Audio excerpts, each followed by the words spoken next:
Hello दोस्तों, आप सभी का स्वागत है आपके अपने यूट्यूब चैनल इंग्लिश मस्ती पर। आज हम आपको बताने जा रहे हैं कि बीएड की फाइल कैसे बनाई जाती है। हमारा सब्जेक्ट है हिंदी और हम अभ्यास पाठ योजना बनाने जा रहे हैं। सबसे पहले आप हेडिंग डालेंगे अभ्यास पाठ योजना।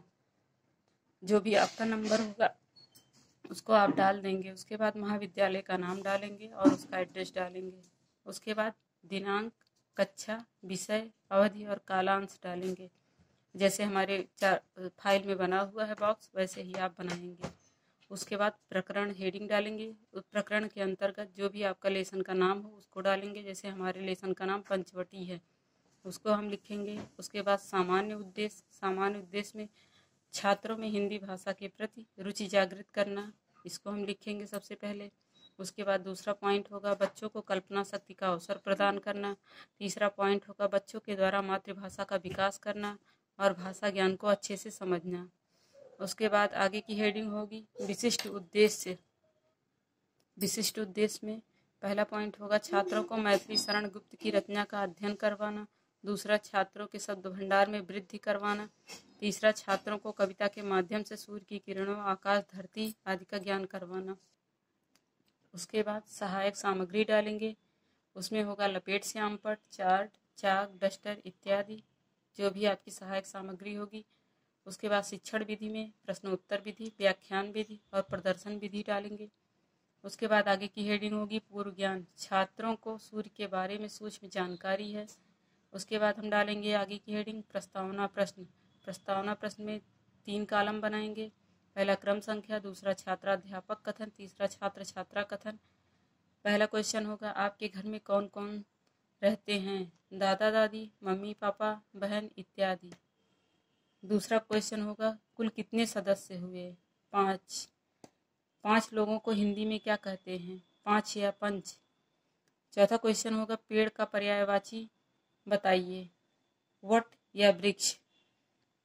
और 5वां क्वेश्चन होगा यदि पंच प्लस वटी कर दिया जाए तो क्या होगा? तो बच्चे बताएंगे पंचवटी।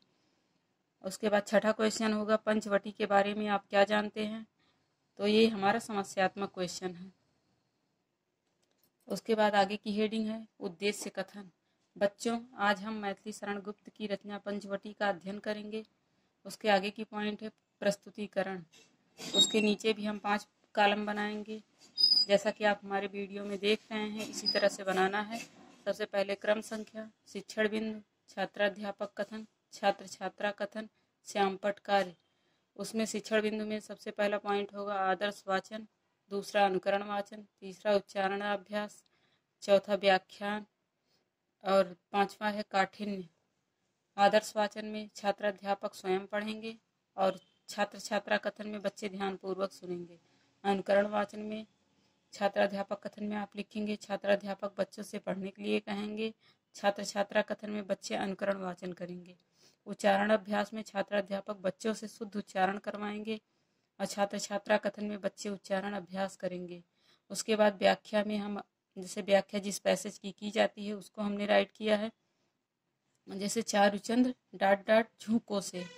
और उसके बाद अब हम यहाँ पे व्याख्या किए हैं, उसको आप देख लीजिएगा। उसके बाद अगली हेडिंग है काठिन्य। छात्राध्यापक बच्चों को कठिन शब्दों से अवगत कराएंगे। जैसे शब्द और अर्थ हम डालेंगे श्यामपट्ट कार्य में पुलक खुशी, तृण घास का तिनका। बोधगम्य प्रश्न होगा।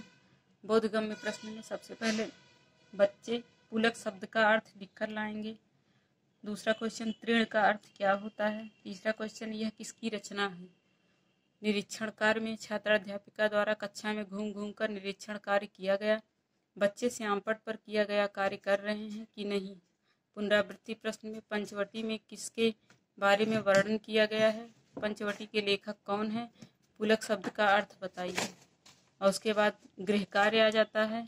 गृह कार्य में बच्चों आप सब पाठ की व्याख्या लिखकर ले आएंगे। जैसा कि आप हमारे वीडियो में देख रहे हैं, हमने पंचवटी का चार्ट भी बनाया है। आपको दिखाने के लिए हम उसको आगे किए हुए हैं, आप देखिए उसको ध्यान से। ऐसे ही हमें बनाना है।